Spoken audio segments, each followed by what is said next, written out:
The all-new Toyota RAV4 asks, what if? What if your ride was refined and rugged at the same time? Introducing the all-new RAV4 Hybrid. 208 combined horsepower and standard all-wheel drive make it the most powerful RAV4. Plus, with its head-turning style and breakaway speed, it's bound to change the way you think of a hybrid. The all-new RAV4 Hybrid. Toyota. Let's go places. Horsepower. Ratings achieved using the required premium unleaded gasoline with an octane rating of 91 or higher. Premium fuel is not used. Performance will decrease.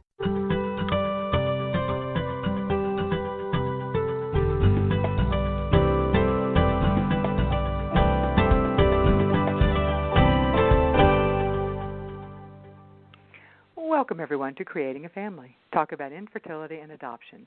Today we're going to be talking about IUI, that's intrauterine insemination, versus IVF, in vitro fertilization. Which fertility treatment is the right one for you? Here's a sample of what you're going to hear. We recommend 1 or 2 insemination cycles. If they aren't pregnant by the second cycle, they start to lose the cost effectiveness, because if they do 4 cycles of insemination with injections, they virtually paid for an IVF cycle and still had significantly lower pregnancy rates. I'm Dawn Davenport. I'm the director of Creating a Family. We are the National Infertility and Adoption Education and Support nonprofit. You can find us online at creatingafamily.org. One of the things we do here at Creating a Family is produce resources to aid you in your infertility journey. One such resource, and a particularly good one, is our multimedia guide for how to choose an infertility clinic. It has become a go-to resource for many, many patients at the very beginning of their journey. One of the most important things you're going to do is select a clinic to help guide you on this path. And we include lots of information. We have information from patients. We have Q&As with doctors. We have questions to ask. We define terms. We talk about treatments. Just you name it, we cover it in 50 pages. It's we feel like an excellent resource, and the reviews have been really good as well. To get to this, you can go to our website, creatingafamily.org, hover over Resources, and click on eGuides, and it will pop right up. The Creating a Family radio show is underwritten by our corporate sponsor, Ferring Pharmaceutical. For women who have been undergoing fertility treatment and are still struggling to conceive, there are so many daily scenarios and interactions that really do take a toll on your emotional health. There is a new app available, well, not that new, but there is an app available, came out within the last year, called Ferticom, and it was designed by a friend of this show, Dr. Ali Domar, as well as Dr. Elizabeth Grill. They designed it to provide you with specific resources, detailed techniques you can use to handle any number of, well, in fact, not any number, 50 specific situations that come up all the time for those people who are struggling to conceive. It covers things like cognitive, behavioral, and relaxation techniques, but others as well. It is a really good resource and a really good app, and it's available, of course, for iPhones as well as Androids. You can get more information and download it at their website, which is ferticomapp.com. That's Ferti, Ferticom, CALM, app.com. So check it out. I think you will enjoy it. This show, as well as all the resources provided by Creating a Family, could not happen without the generous support from our partners who believe in our mission of providing unbiased education and support, and I should also add medically accurate information, to those struggling to create a family. Some of our wonderful gold sponsors include Reproductive Medicine Associates of New Jersey. They are a recognized scientific and patient care leader in the field of infertility. They have 10 offices and 21 physicians throughout New Jersey. They maintain an IVF delivery rate well above the national average and offer the latest and validated technical solutions to help hopeful parents increase their chances for success in the shortest time possible. We also have Reproductive Medicine Associates of New York. They are a full-service fertility center specializing in vitro fertilization, egg donation, egg and embryo freezing, LGBTQ family building, reproductive surgeries, and male reproductive medicine. They provide highly individualized patient care through 13 reproductive endocrinologists and fertility specialists. And in addition to some of our gold sponsors and some of these gold partners, we also have other sponsors and partners who allow us to bring you this show. So when choosing an infertility provider, do us a favor. Please choose one from the Creating a Family directories, which you can find on the service provider page of our site. You can search by location, services provided, number of years in operation, or whatever. There's lots of things you can search by, and we suggest this as a resource. And by using these directories, you support those who support us, and we thank you. Today we're going to be talking about IUI versus IVF. Which fertility treatment is right for you? Our guest today is Dr. Daniel Williams. He is a reproductive endocrinologist and medical director with the Houston Fertility Clinic. He is also clinical professor of OBGYN at the University of Texas McGovern School of Medicine in Houston. Welcome, Dr. Williams, to Creating a Family. Thank you. Thank you very much. Well, we're going to start with the basics, as we usually do, just so we make sure that everybody is on the same page who is listening. So let's start with the most obvious. What is intrauterine insemination, otherwise known as IUI? So basically, it simply involves injecting the sperm directly into the uterus. Normally, after intercourse, sperm starts in the vagina, then has to swim through the cervix, into the uterus, and into the tubes to reach the egg. With intrauterine insemination, you're actually bypassing those cervical barriers, so to speak, and injecting millions of moving sperm directly into the uterus. So now millions of sperm will reach the egg, or eggs if you use fertility medicine along with the insemination. You know, we hear the term every once in a while. You don't hear it so much, but intracervical insemination. So why don't you make a distinction between intrauterine insemination, IUI, and intracervical insemination, which sometimes goes by ICI? Absolutely. So there's a couple things with that. First of all, it does require, if you're doing insemination, that either an infertility specialist, a physician, perform the procedure, or at the very least, a nurse or nurse practitioner who's been trained in the technique. Is that an IUI or an ICI, or both? That's for an IUI, so you're passing Gotcha. a small catheter through the cervical opening, kind of like a pap smear, except you're actually going to insert a catheter all the way to the top of the uterus. With intracervical, you do not have to go all the way into the uterus. You simply go just into the opening, which is the cervix, where a pap smear is done actually, and inject the sperm. Or the older method was placing a cervical cap filled with semen, almost like a diaphragm, on the cervix and then letting the sperm swim in. Now, the issue is the sperm still have to swim a much longer way, so you get less numbers of moving sperm with the intracervical insemination than you do with the intrauterine insemination. And that also translates to lower pregnancy rates with the intracervical insemination. Therefore, we don't use intracervical insemination anymore. Right. Yeah, you don't see it very often. We don't really get too many questions on it. Well, we're going to be talking in just a little bit more about how this compares with IVF, but just so we're getting our terminology all straight at the beginning, how does an IUI, intrauterine insemination, differ from IVF, in vitro fertilization? Right.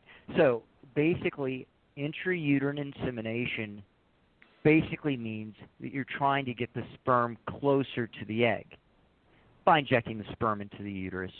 But then, after the sperm is injected into the uterus, the sperm still has to go into the tube, find the egg, and hopefully fertilize the egg.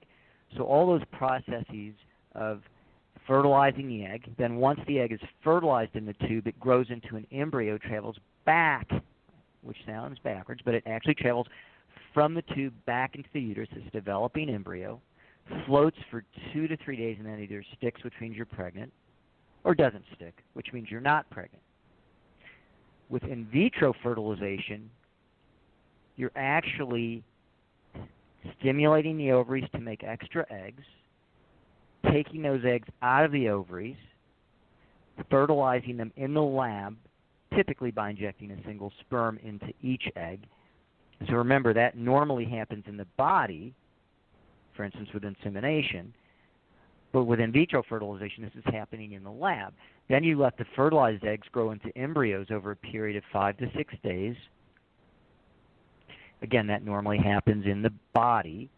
Mm-hmm. And so then you can actually select the best embryos, and you can also use other techniques with in vitro fertilization, such as biopsying the embryo to determine genetics. And then transfer of an embryo is the same procedure as insemination. You slide or insert a catheter through the cervical opening into the uterine cavity and then inject either sperm for insemination or an embryo for in vitro fertilization.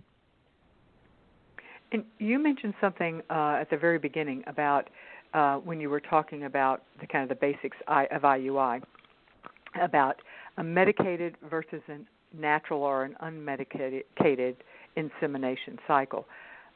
Explain what you mean by medicated versus unmedicated or natural. Absolutely. So, in general, most patients have gone through a fertility workup before starting any treatment, which basically involves a semen analysis to assess the sperm. There's an ultrasound and blood testing that can be done to assess the egg quality and numbers. And then finally, you need to mechanically make sure the uterine cavity and the tubes are normal. If all the testing is normal, which is what's called unexplained infertility, you're basically trying to increase your chances to become pregnant by doing two things: increasing the number of eggs and putting the sperm and egg closer together. So if you're doing a medicated cycle, you can either use a fertility pill called Clomid or Letrozole, which basically helps the brain to stimulate the ovary, or you can use fertility shots to stimulate the ovaries directly, in which case you would get more eggs because you're not now using the brain as a middleman. So to increase your chances with insemination, using medication to produce more eggs does increase your chances for conception with an insemination cycle. With in vitro fertilization, most recommendations are to stimulate the ovaries to get more eggs, and that is actually what does significantly increase your chances with in vitro fertilization, but also with insemination. If you do not choose, I'm sorry, go ahead. No, that's okay. Finish what you're saying, and then I will follow up with my question. So if you decide not to do medicine for an insemination cycle, for instance, if a patient has a male factor and you're trying to get more sperm there, it will increase your chances compared to timed intercourse on your own, but it's still not going to maximize your chances by doing a natural cycle. But isn't one of the risks with a medicated, and particularly if we're using the injectable medications, not the oral meds such as Clomid or Letrozole, isn't one of the risks that you will produce a number of eggs that will then release, and we have a higher risk of not only twins but also higher order multiples? Or have doctors figured a way around that now so that that's not as much of a risk? Well, so it's a multi-part question. So first of all, absolutely. If you're doing insemination and choose to use medication, either fertility pills or fertility shots, you're doing that to increase your chances. But as you point out, the byproduct, of course, is you're going to have more eggs, which increases your risk of multiple. So to break it down very simply, if you do fertility pills, your chance of triplets would be 1%. Your chance of twins would be 9%. And the rest would be singleton. So relatively low. And you're talking about now with an IUI, or you're talking about just with in timed general intercourse? Using a fertility pill. The actual insemination has nothing to do with the multiple rate. It's simply the medication you use to produce more eggs. Okay, go ahead then. Now, basically then if you use fertility shots, you're going to get more eggs because you're stimulating the ovary directly, and you do ultrasound to monitor how many follicles are growing. The follicles are what the egg grows in, the cyst that the egg grows in. And you adjust the dose to try to prevent having too much egg development for an IUI cycle or an insemination cycle. But having said that, usually with a pill cycle, you're going to get 1 to 2 eggs. That's it. That's all that you're going to produce. With a shot cycle, you're shooting to get at least 2 to 5 eggs. So 5 would be your maximum if you're doing insemination with an injection or shot cycle. And if you do an injection cycle, your risk of twins now goes up to about 20 to 22%. Triplets goes up to 3%. And then more than triplets is about 1%. To give you some idea of the risks of multiples with the two modalities.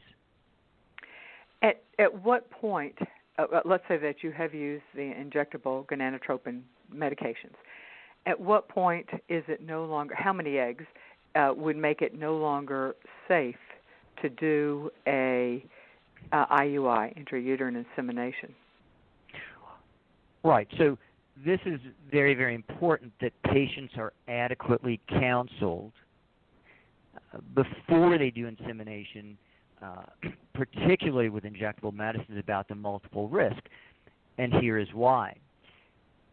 If you look at any news reports of quadruplets, quintuplets, things of that nature, most of the time they're going to be from an injection cycle.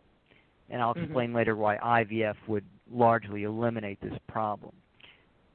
So that if a patient has 4 follicles, that gives them a very good chance to get pregnant with an insemination cycle, but now their twin rate is significantly increased. But even more so, as you point out, the higher order triplets or more goes up too, although less so. So we usually have the conversation with the patient in the event, which is not high, but it's still there, in the event that they had triplets or more, would they be willing to reduce to twins, which is called selective reduction. If their answer is no, then you recommend that they either use a fertility pill or go directly to in vitro fertilization and transfer 1 embryo. So that gives you some idea of the counseling that's important, because you don't want to put a patient in a position, i.e. they have 4 pregnancies now, quadruplets. They cannot reduce, therefore they have to try to carry quadruplets, which has significant risk. So you do not want that. Yeah, and let's point out, not significant risk not only to the mother, but substantial risks to the babies as well. Which I think we tend to overlook. Absolutely. All right, and I'm just curious, how, just from your experience, are most patients willing to acknowledge that they would do a selective reduction if they were to conceive with higher orders, or are most people choosing to do either just the oral medication or go straight to IVF? Right. So at this point, because of the advances of in vitro fertilization in terms of better lab culture conditions, producing better quality embryos, and then, of course, the ability to actually do embryo biopsy to check the genetics of the embryo, and therefore you can transfer a known normal embryo back into the uterus. This has revolutionized the way we approach treatment. And we are certainly cognizant of trying to minimize the risk of multiples, which, as you point out, is to the mother to some degree, but in particular, even more so, to the baby. So at this point, many patients, when we discuss success rates, which I'm sure we'll get into later, and the risk of multiples, many patients will choose to either use a fertility pill or use low doses of fertility injections, and if it doesn't work, go directly to IVF. Is it possible, if you've got let's say you are choosing to use injectables, and you do have more eggs that are maturing, then it makes it safe to do an IUI? Because keep in mind, this is just for the audience, I know you know this, but with an IUI, you can't control how many of the eggs are going to fertilize. It's not like you can say, oh, well, sperm just go to only one or two eggs, don't go to all of them. Right. Sperm have a mind of their own, and they're going to go to whatever eggs are there. You're injecting millions of them. But is it possible then to convert at the last minute, because you really wouldn't know until pretty close to when you're getting ready to do the insemination? Can you convert and say, okay, it's not safe, but rather than lose all the money we've spent on the medication, we'll go ahead and convert to an IVF? Is that something that's possible? Absolutely. So you bring up a great point.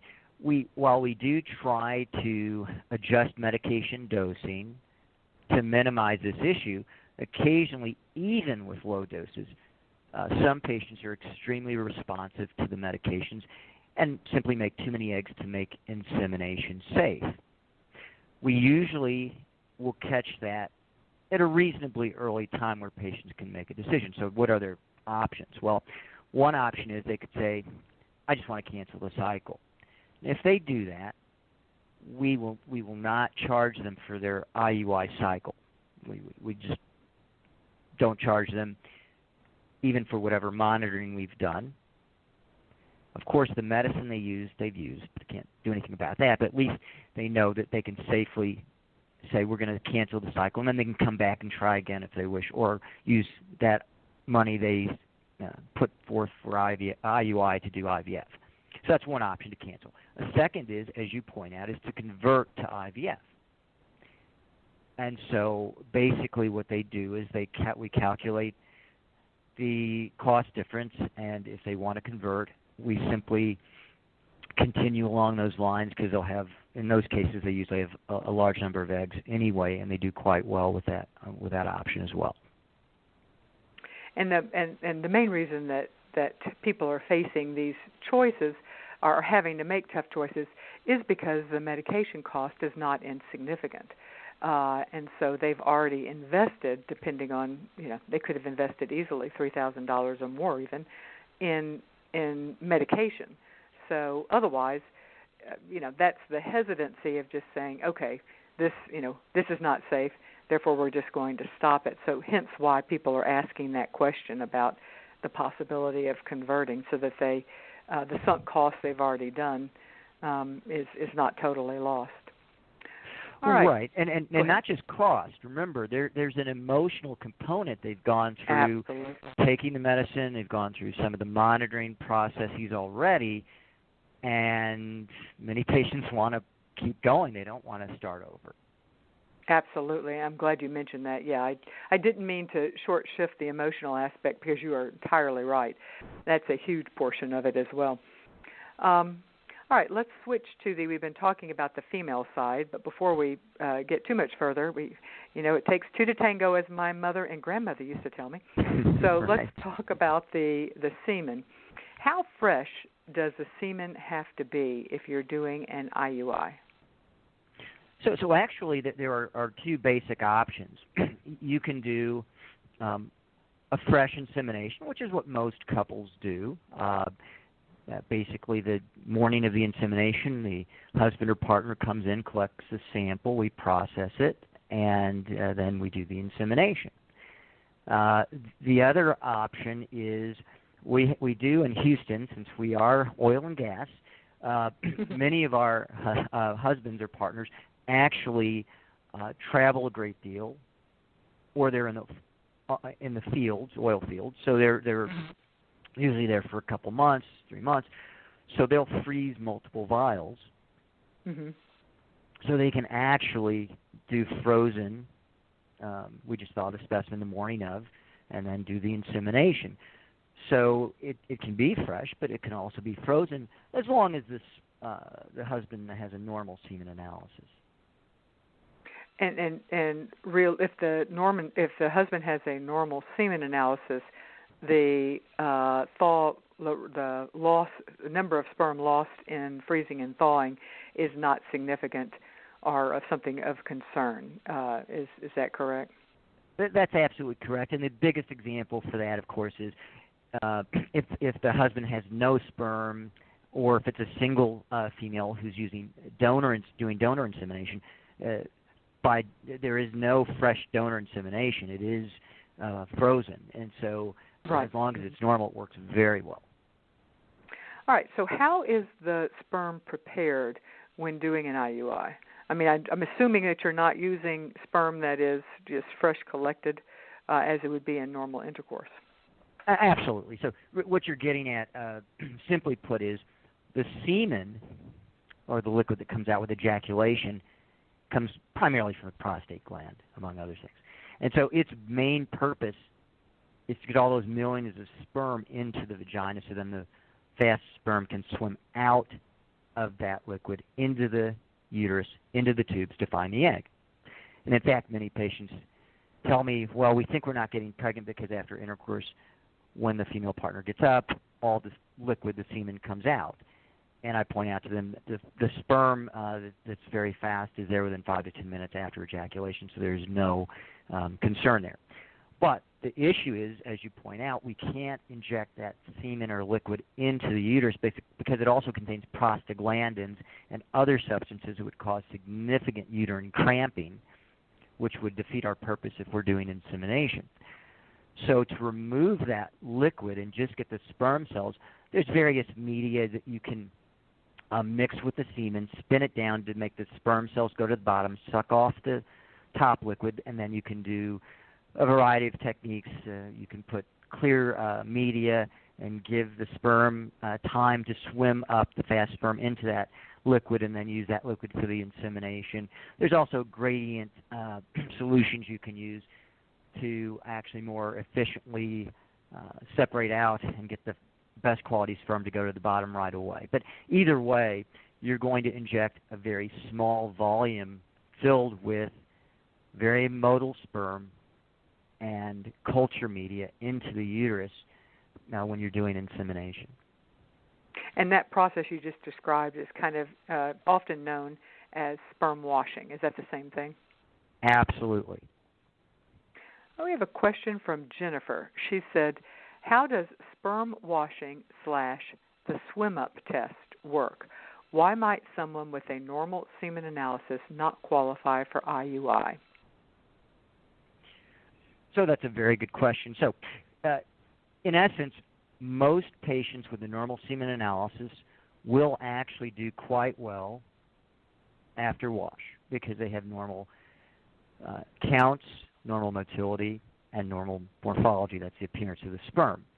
Occasionally, during the processing, because the sperm, when it's in these tubes, is centrifuged, spun around very quickly to allow the cells to settle to the bottom and separate the sperm cells. And some patients do have problems with that process where they don't get enough moving sperm. But in general, if the semen parameters are normal, you won't have that problem. The difference is if there is a low sperm count and you're trying to figure out whether insemination will work for you or whether IVF would work for you, what you're looking for is after you process the specimen, we count the number of total moving sperm in millions.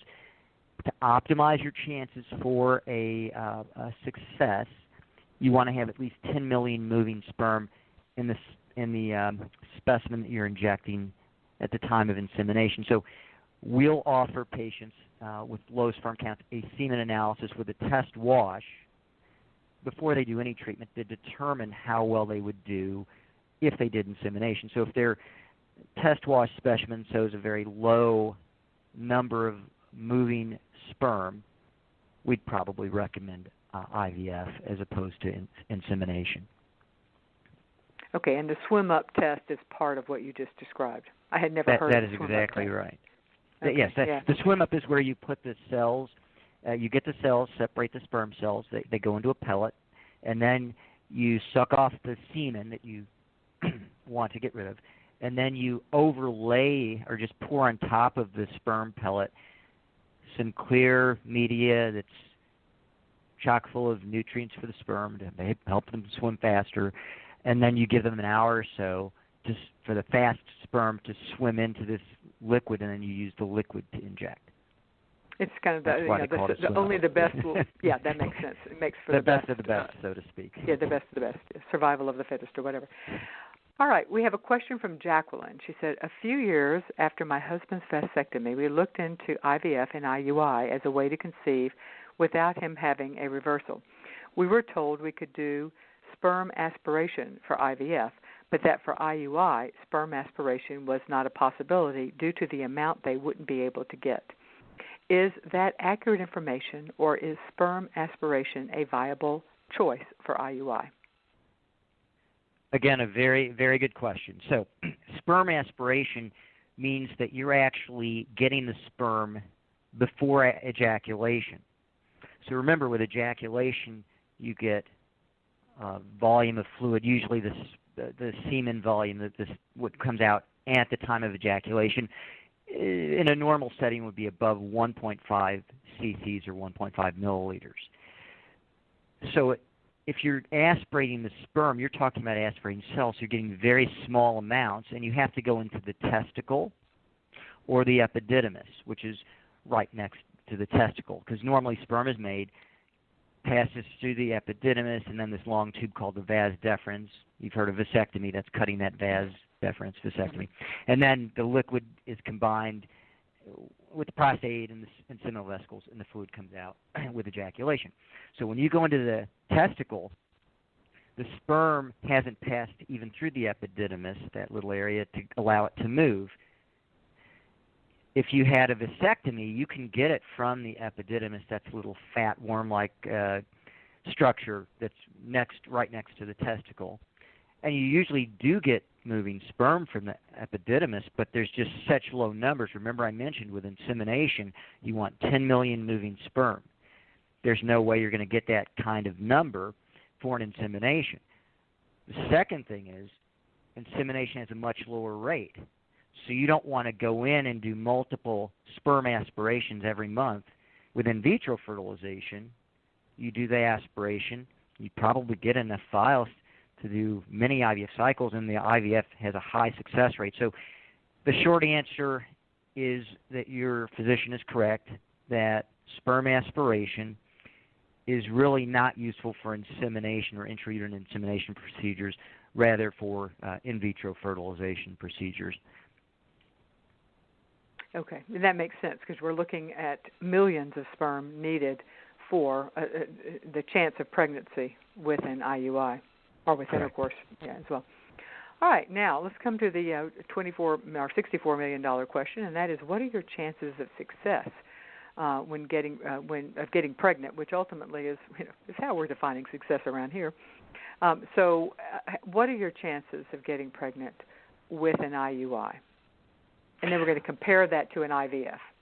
Right, absolutely. So that's really the crux of the matter. So just to preface that, anytime a couple is deciding, what should I do, IUI or IVF, there's only two major factors they're looking at in general.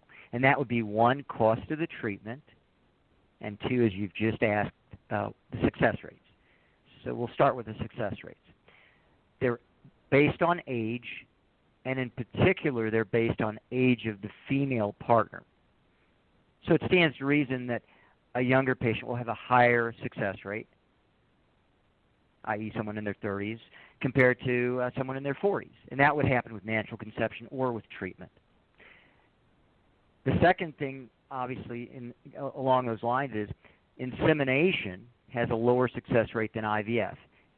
Again, that makes sense if we remember from talking just a few minutes ago that with insemination you're simply putting more sperm closer to more eggs, but all the fertilization growth of the embryo happens in the body, if it happens. You can't see it, of course.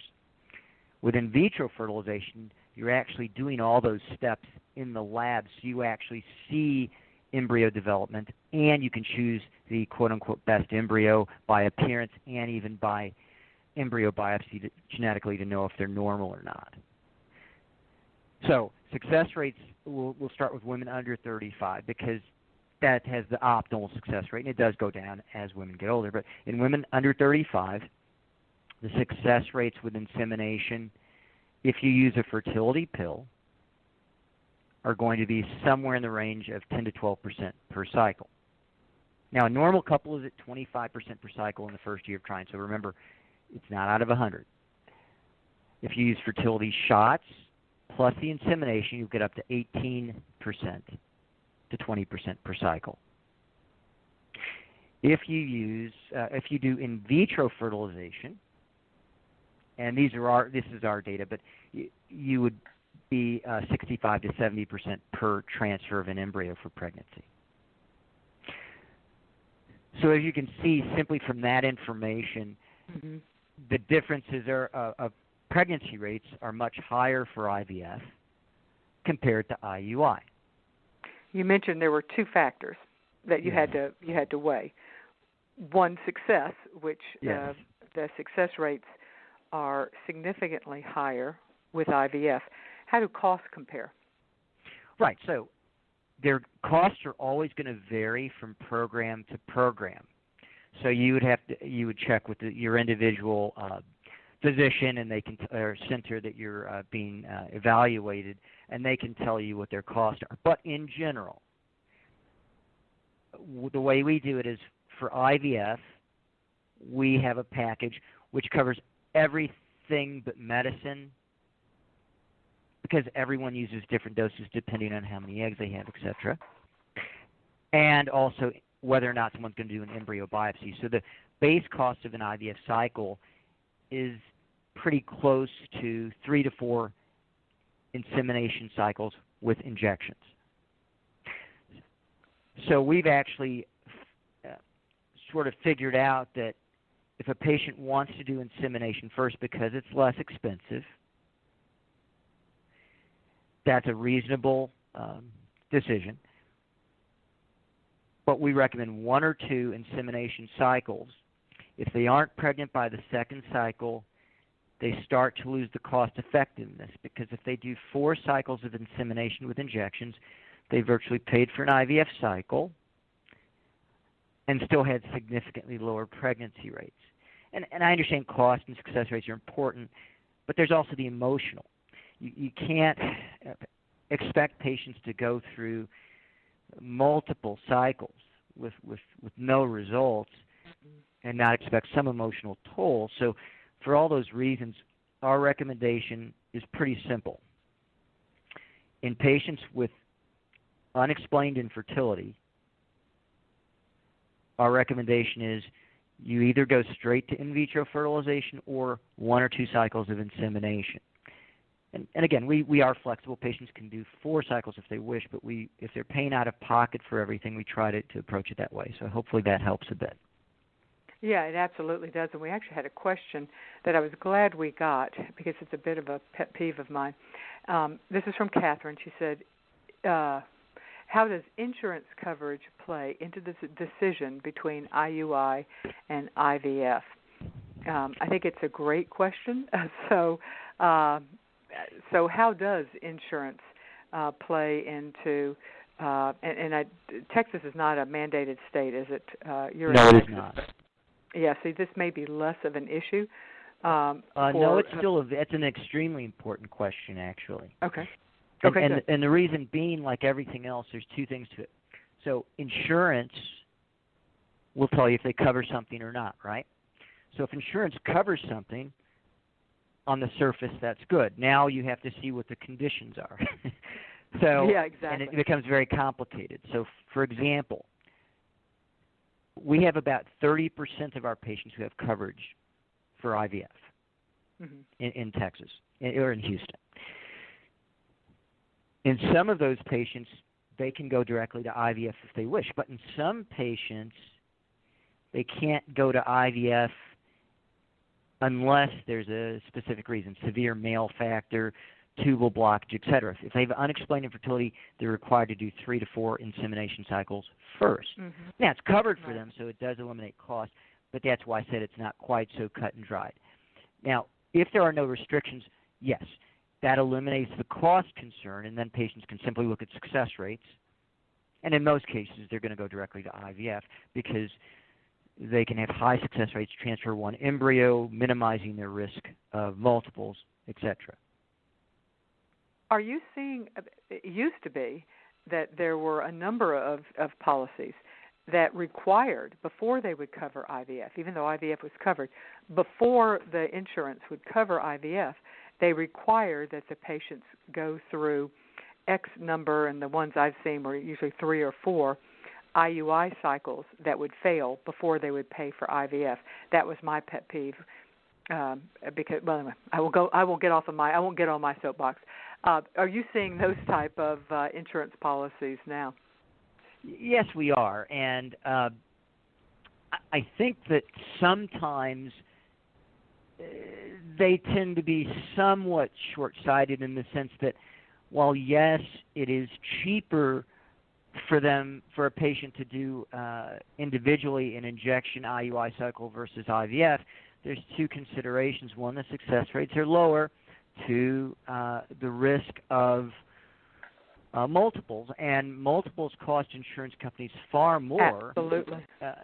So logically, you could easily make an argument that they might be better served by going directly to IVF with single embryo transfer, which is sort of what we've been hinting at. That's really what it boils down to, I think.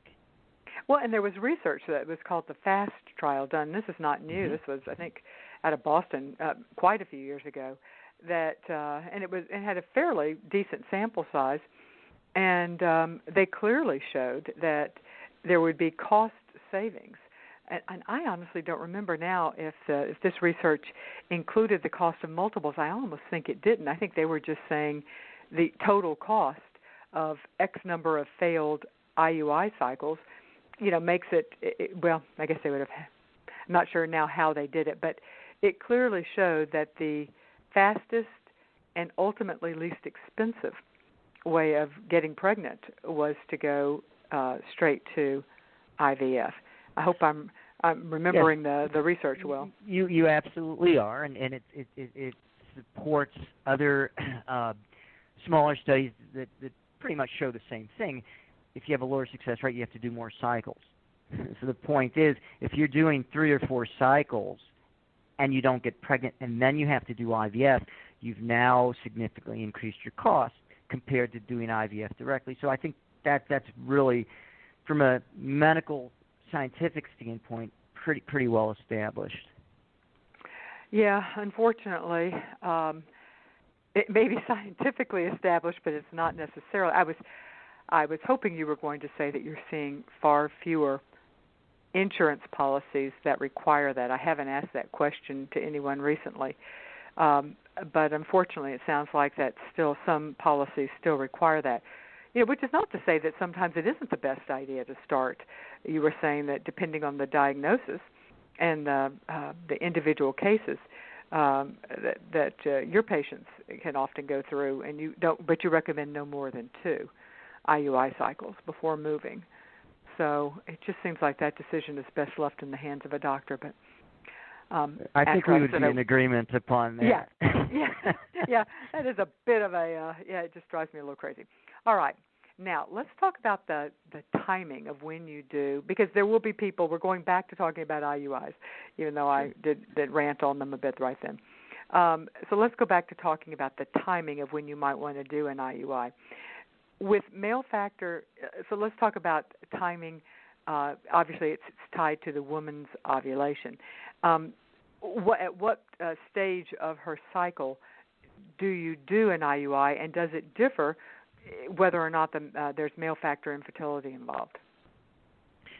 So that's an excellent question. So there are many, many ways that you can actually time when someone's ovulating. So, for instance, patients could use a basal body temperature chart, or they could do urine home testing. We've largely eliminated self-monitoring. We found that it causes more stress for the patient. If their test isn't reading correctly, they get concerned. They call us. We have to look at their test, determine for them. So what we do is, since we're doing monitored cycles for insemination, where we're doing ultrasound, we can see the follicles grow.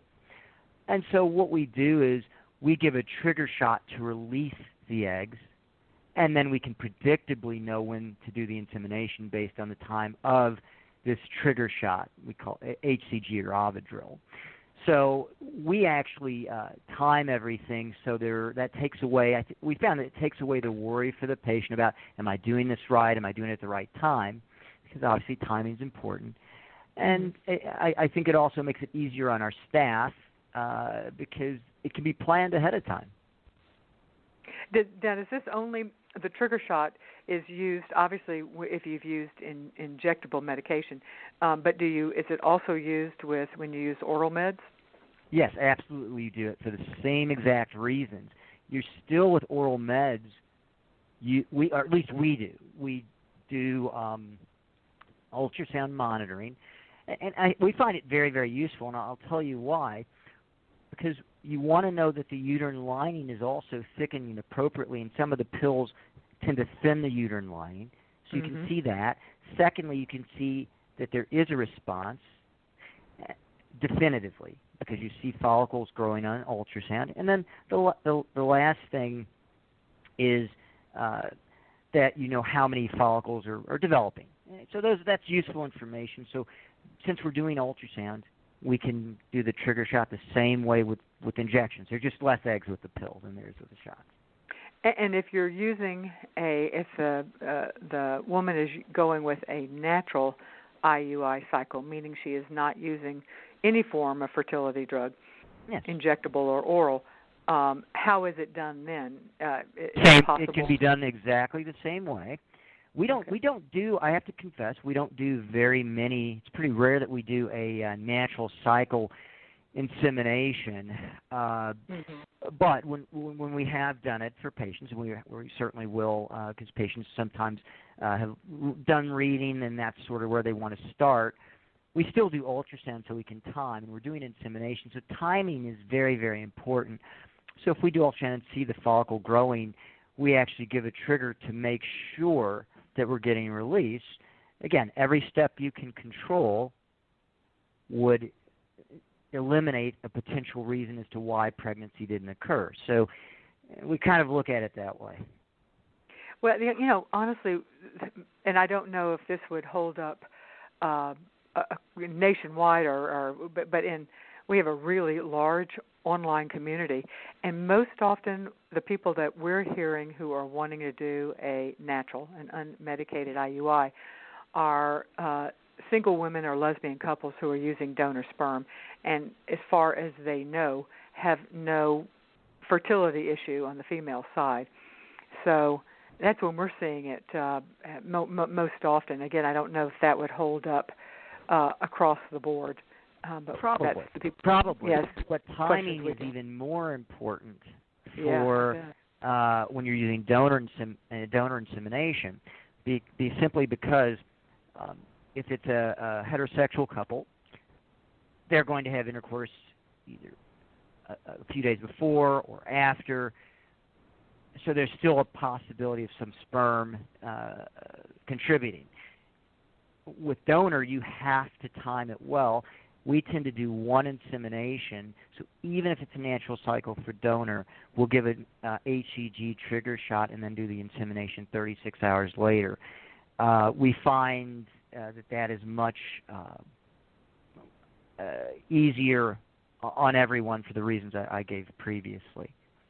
Well, that leads into this question from Caroline, or might be Caroline. Is it better to do one or two IUIs for the same month? Which one has the best pregnancy results? Right. So the literature is not definitive on that, and so what we do, we've decided for husband insemination, we routinely do two. Now here's why. It really doesn't cost anything for the husband to give a sample, so you may as well hedge your bets in that, since you can't definitively say one is better than the other. There's some studies that have shown a benefit, others that haven't. The exceptions are when we have donor sperm, those vials are quite expensive. To do two insemination, those vials can be $600 per vial. So to do two insemination would significantly increase the cost to the patient. So in those cases, we almost uniformly offer one IUI 36 hours after the trigger shot. Now, if a couple says, well, I did reading, we want to do 2 inseminations, there is no problem. We were very happy. We're very flexible in that regard. We're trying to help the patient from a financial standpoint there. Sure, exactly. The other, so that's really the biggest difference. When it's fresh and it's easy to do 2, we do 2. When it's donor insemination, we tend to offer 1 for cost reasons for the patient. We got this question. She asked that I not use her name. How long should a man abstain from, I think she means ejaculation, before giving a sample for an IUI? Great. So if you recall, so when the couple is doing a workup for infertility, there's a semen analysis. And in general, it's 2 to 5 days of abstinence is recommended in those settings for a semen analysis. So you would extrapolate that and you do the same recommendation with one exception. If it's a male factor with lower numbers, you want to go towards the longer side, 5 days. But if it's normal, 2 to 5 days would apply the same way that it would for just a general semen analysis. Okay. And here's another question from Catherine. She says, is there important diagnostic information that can be gained from IVF, which would not be available from an IUI cycle? Oh, absolutely. So the biggest information that you would get overall is going to be, 1, the overall egg quality. What that means is the quality of the egg in general determines the quality of the embryo. So if the egg is genetically abnormal, i.e. Down syndrome, etc., then the embryo would be abnormal.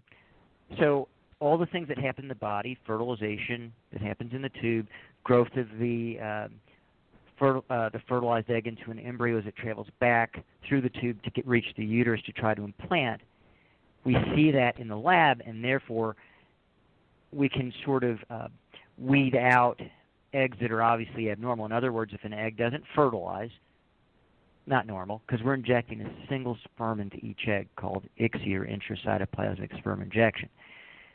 Then, once the egg fertilizes in the lab, we let it grow into an embryo over an additional 4 to 5 days.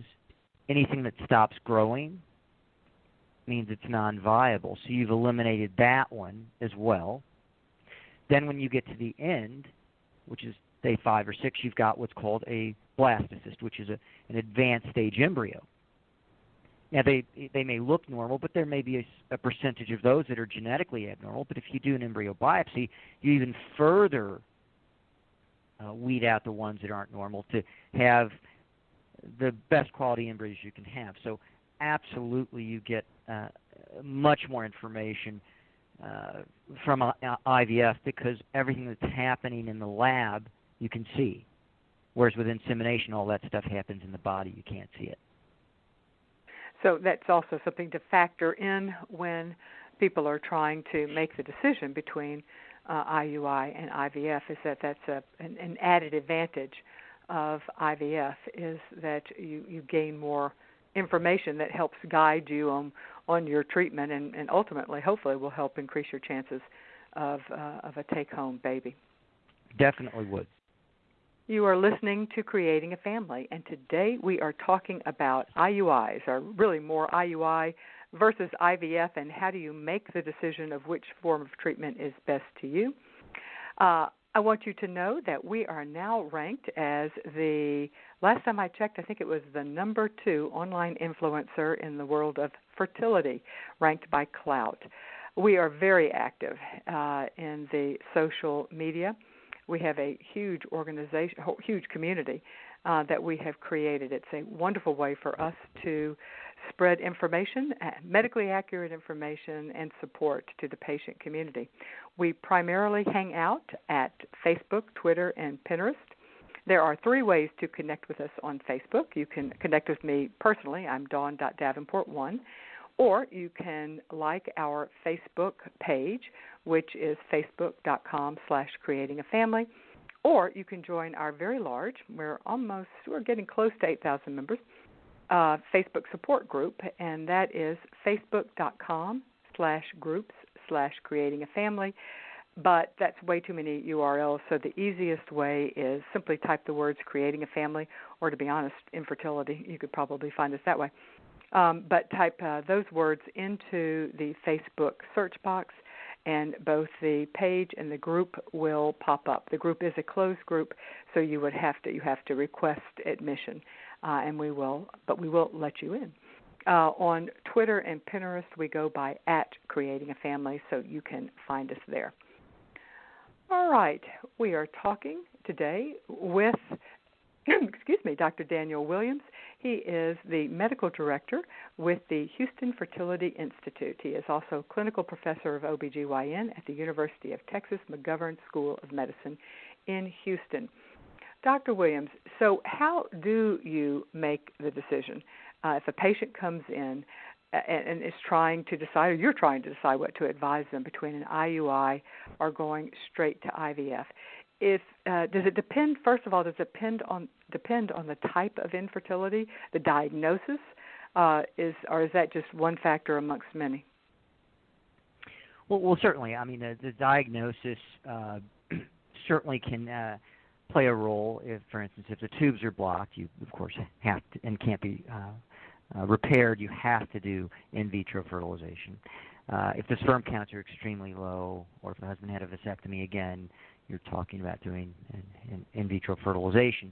So the best example of consideration in terms of factors, age of the patient would be the other, because someone who is in their upper 30s and their 40s, you're going to be more aggressive and go straight to in vitro fertilization so as not to waste time. So the best way I look at it is, as I mentioned before, if someone had unexplained infertility, you look at cost of the treatment, success rates, and then, of course, the emotional factor, how long they've been trying, and so on. And remember, we're talking about a finite recommendation. They can go directly to IVF, or they could do 1 or 2 cycles of IUI first. If they didn't get pregnant, then going to IVF.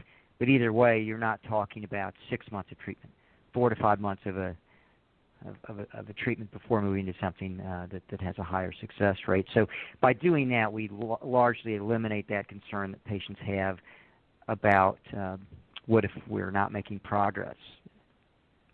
I am so glad you mentioned that. One of the things that this is slightly different. I'm glad you mentioned the part about, time is not on your side unless you were very young, and even then it's not on your side. It marches forward.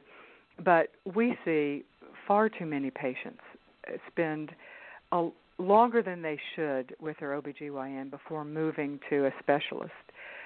There's certainly reasons to start with your OBGYN if that's where you want to start, but and the same I suspect with IUI. You just don't want to waste too much time at that stage, because your chances of success with any form of treatment go down with each year. Absolutely. Well, not just with each year. I mean, if you try multiple treatments, basically at some point, if you're doing the same treatment, your success rates will drop. It's less likely that treatment will work if you fail to succeed with that treatment a number of times. So that's another factor. So it's not just cost, but it's also your ultimate chances of becoming a parent. So what are there any risks that we should know about with IUI other than the risk we've already talked about, which is the risk of multiple birth? Right. So the biggest risk, as you mentioned, is multiple birth. And what I usually do is patients usually think that there's a huge difference between IUI and IVF in terms of what a patient goes through. It's actually not, and I'll explain. If you're doing fertility shots with insemination, there's no difference except for one thing if you compare that to fertility shots with in vitro fertilization or IVF, and that difference is egg retrieval. The fertility shots, by and large, are under-the-skin injections for both.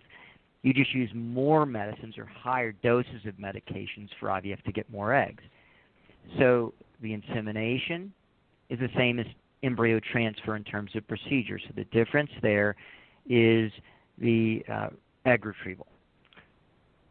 Obviously, for insemination, if you're using fertility shots, the multiple birth rate is the highest. The procedure itself of insemination, extremely low, less than 1% risk of any complication. The embryo transfer for IVF, same thing. It's a minimal risk.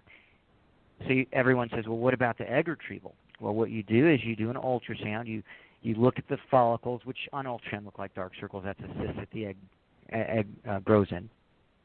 And you slide a needle that's attached to your ultrasound probe through the back wall of the vagina directly into those dark circles. You puncture each of those cysts, suck out the fluid.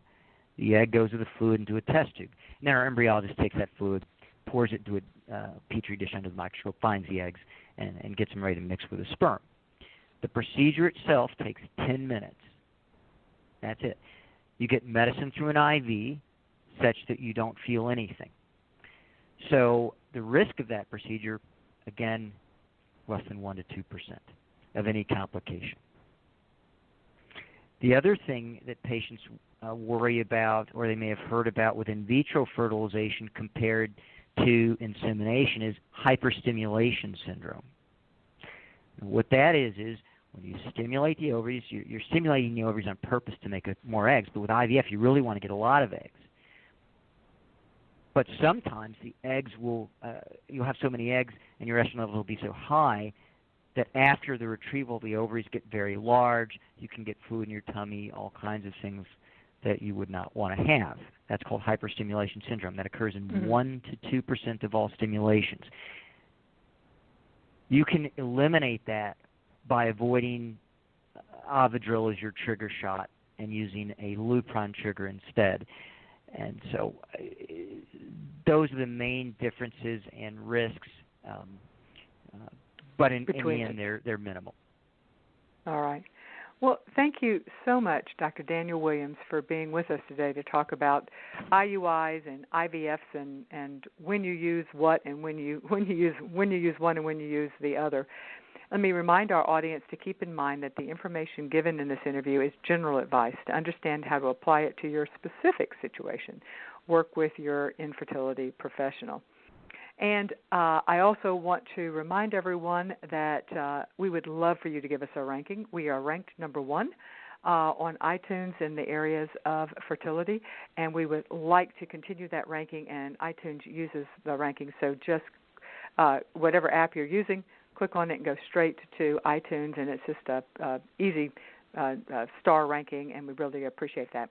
And for everyone who wants to get more information about Dr. Williams or about the Houston Fertility Institute, you can go to their website, which is hfi-ivf.com.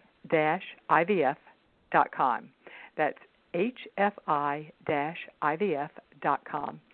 Thank you so much for joining us today, and I will see you next week. The all-new Toyota RAV4 asks, what if? What if your ride was refined and rugged at the same time?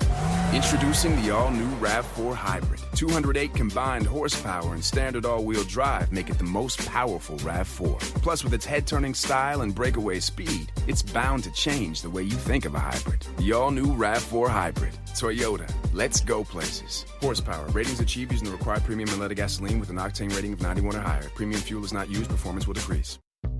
Your hands were made for greatness. Mighty hands for painting, paneling, and clicking the submit order button on HomeDepot.com to get that duvet. And these Egyptian cotton towels delivered right to your door. Do more with decor at the Home Depot. Save up to 30% on select bedding and bath. Now at HomeDepot.com. More saving, more kinds of doing. Valid on select items online only. Free delivery on select items $45 or more. Enter promo code BEDBATH15 at purchase for an extra 15% off. Visit HomeDepot.com for more information.